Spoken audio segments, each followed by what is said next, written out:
everybody. I'm K.S. Bagotia.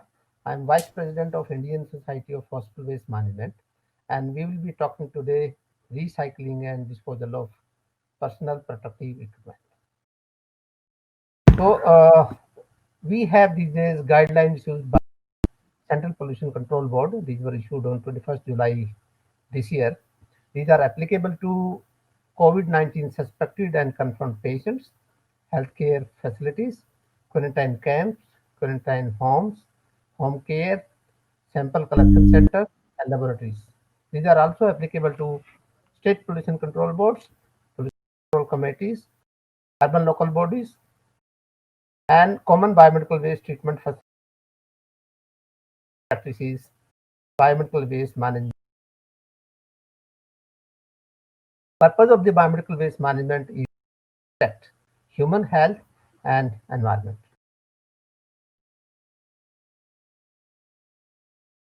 And to manage the waste, we need proper segregation.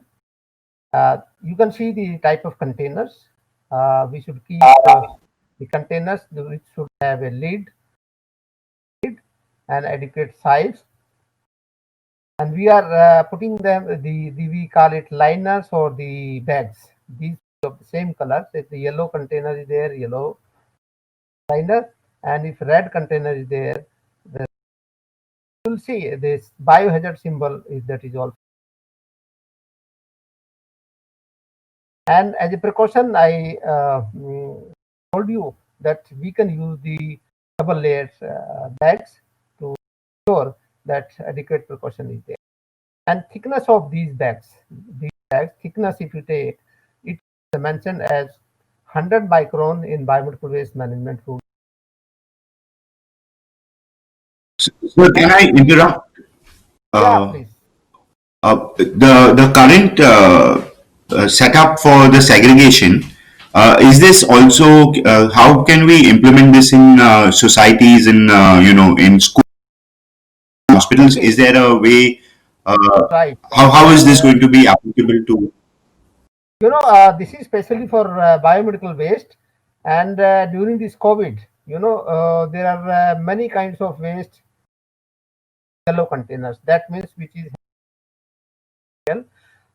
needs incineration, like human anatomical waste, animal waste, soil waste, expired medicines, chemical liquid waste, discarded medicines, and microbiology waste. This kind of waste normally is not there in schools and others. Schools have the laboratories, or maybe they are given some kind of injections. So those injections come under the category of puncture-proof containers. And the puncture-proof container we keep in every unit where there is a production of this biomass. And other contaminated material which is recyclable, like tubing, bottles, intravenous pads, catheters, urine bags, these should be put in the red bag, and those should be subjected to autoclaving, microwaving, or hydroclaving. Yellow waste goes to the incineration, paralysis, or deep burial in places. For example, in rural area, there is no incineration, burial of this kind of. And other waste is the glassware. We keep it in the cardboard containers, and those should be disinfected and then shredded. Glassware sometimes is not shredded because this will create the sharp equipment, so though it should be disinfected, and then you can send it for recycling. And if you see the units which are having the COVID patients and other things, hand over this kind of waste, this waste in the yellow bags.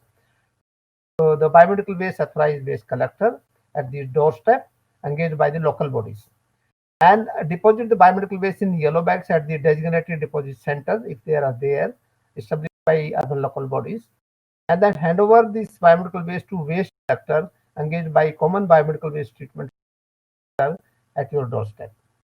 And the person operating the quarantine camp or centers or quarantine homes or home care all should report to urban local bodies in case any difficulty in getting waste or biomedical waste. Thank you very much.